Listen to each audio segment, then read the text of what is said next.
ভালো মন্দ সুবিধা অসুবিধা মিলেই মানুষের জীবন।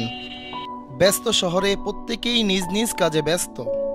এত ব্যস্ততার মাঝেও আমাদের চোখে পড়ল এক অসহায় বৃদ্ধাকে, যার সব থেকেও যেন কেউই নেই।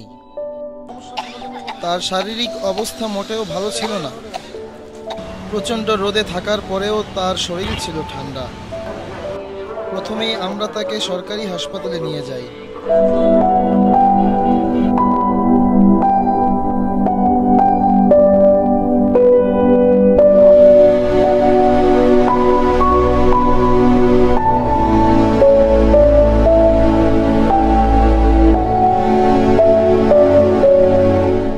সেখানে চিকিৎসার বদলে শুধুই হয়রানি করা হয়েছে।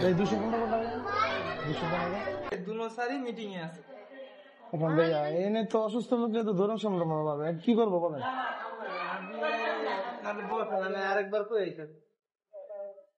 ভাই এখন এইটা কি করবো? এই বছর আমি নিজে কয়ে আইছি, নিজে যে সব রুমে কয়ে আইছি, তারপরে যদি পাঠাইতে তা আমার আর কিছু করে। এখন এইটার কি করবো? কি মানে এখন কি করবো আমরা?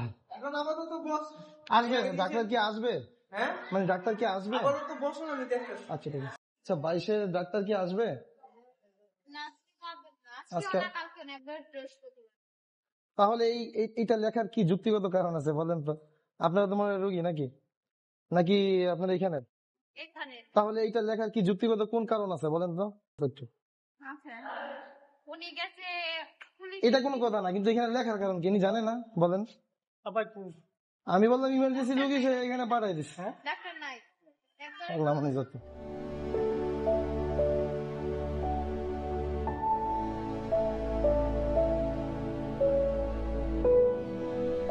তারপর আমরা তাকে বেসরকারি হাসপাতালে নিয়ে যাই। সেখানে ভিডিও করতে দেয়া হয়নি, তাই আমরা আপনাদেরকে বিস্তারিত দেখাতে পারলাম না। এই সময়ে ডক্টর না থাকার কারণে আমরা তার পরিবারের সাথে যোগাযোগ করার চেষ্টা করলাম। এখন বাড়ি ফেরার পালা। যেতে যেতে বৃদ্ধাকে জিজ্ঞাসা করলাম, আপনার কি খেতে মনে চায়? গরুর মাংস খেতে মনে চায়। তারপর আমরা তাকে একটি রেস্টুরেন্টে নিয়ে যাই।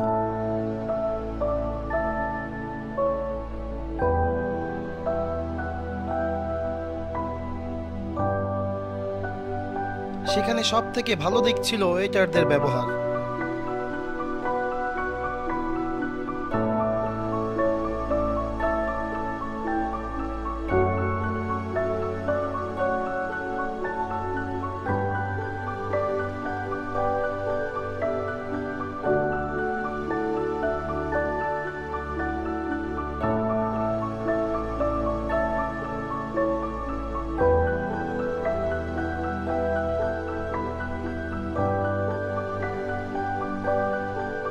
খাবার শেষ করার পরে আমরা নতুন করে বাড়ির উদ্দেশ্যে রওনা হলাম। দেখতে দেখতে বৃদ্ধার বাসার সামনে চলে আসি। সেখানে গিয়ে যা দেখি তা বলার ভাষা নেই। তার এক নাতি প্রতিবন্ধী। বৃদ্ধা তার মেয়ের কাছে থাকে, আর মেয়ের জামাই অ্যাক্সিডেন্টে তার এক হাত অচল। তাদের সংসার চলে এক নাতনির ইনকামে, আর বৃদ্ধার মেয়ে অপরের বাড়িতে বাড়িতে গিয়ে কাজ করে। তাই দিয়েই তাদের সংসার চলে। ঠিক আছে, আল্লাহ হাফেজ।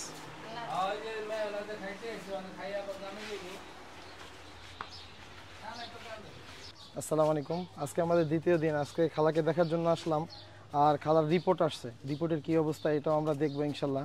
তো চলুন যাওয়া যাক ইনশাল্লাহ।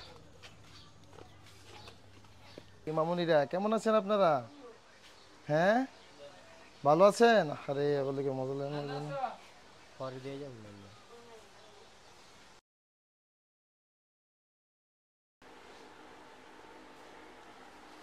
আপনারা এই টেস্টগুলো এখন গিয়ে করতে দিয়ে দেবেন। হ্যাঁ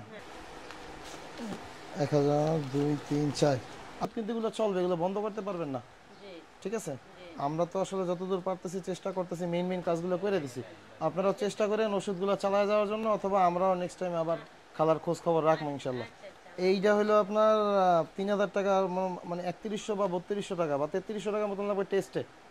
হ্যাঁ, আর 1500 টাকা দিয়ে ওষুধ কিনবেন। হ্যাঁ ঠিক আছে, আর গাড়ি ভাড়ার টাকা তো আলহামদুলিল্লাহ আছে, মনে হয় হয়ে যাবে। ঠিক আছে, আজকে তো ইনশাল্লাহ এগুলো করান, হয়তো আস্তে আস্তে আল্লাহ এগুলো সুস্থ হয়ে যাবে ইনশাল্লাহ। ঠিক আছে ইনশাল্লাহ।